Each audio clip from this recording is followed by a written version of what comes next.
Look, crews did a fantastic and significant effort yesterday to not only keep the Bayandine fire within the control lines that were established, but also to jump on top of that Daryl fire.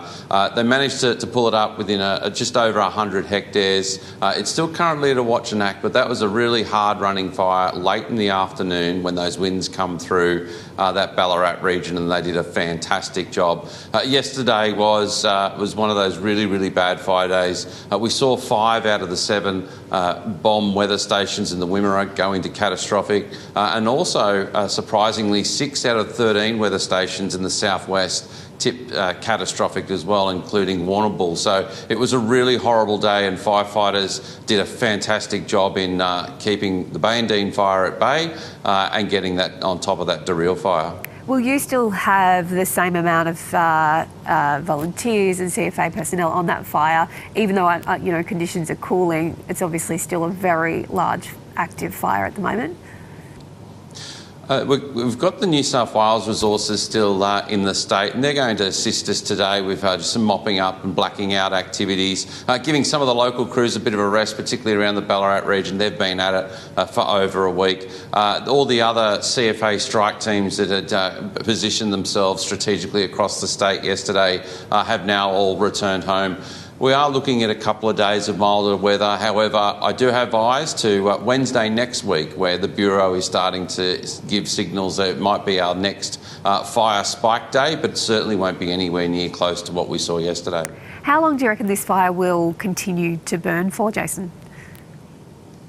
The Bayandine fire, it got over containment lines only in a few spots yesterday, and due to the number of ground crews and aircraft that were on it, they really managed to get on top of it very quickly and put it back behind control lines. And other than that, it was looking pretty good yesterday throughout those peak of those winds. So I actually suspect today we'll see a downgrading of that fire and some works continue on by fire crews. The Daryl fire, rapid impact assessment teams going in there today to assess the damage. It is only 100 odd hectares, so they should be able to wrap that one up today and be having it at patrol by this afternoon. So fantastic effort by firefighters, but also a fantastic effort by communities. They heard the warning, they took the advice, they did what was requested of them, and we're very grateful for the assistance of the community yesterday. Do you have a clearer picture of how many homes and indeed other assets were lost last Thursday? I think there's been 6, but do you know whether or not further assessments need to take place to look at how many homes have been lost?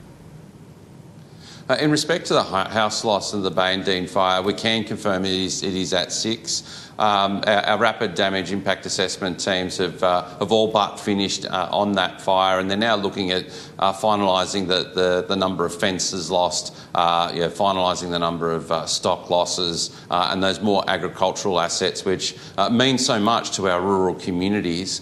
And now they're turning their attention to the Daryl fire and look at what happened there yesterday afternoon. And indications are a potential for a shed and some farm machinery, but we'll get some better intelligence on that today. But for the size of the Bayandine fire and how hard that fire ran in the early stages, we're very fortunate that the losses were only very small. But certainly there were a lot of houses saved as a result of direct intervention of firefighters and property owners preparing their property, particularly around the Raglan area. And when I flew over it the other day, I was quite amazed at how much property and assets were saved. Yeah, I've seen it myself. It's pretty devastating to see that black ground there around that area.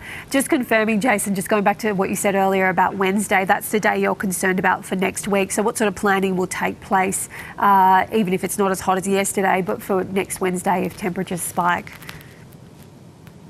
Obviously, it is very early out in the forecast, so we'll work with the Bureau now to get a greater understanding of what the modelling might look like and what the temperatures will be, and there'll be some element of northerly winds with that.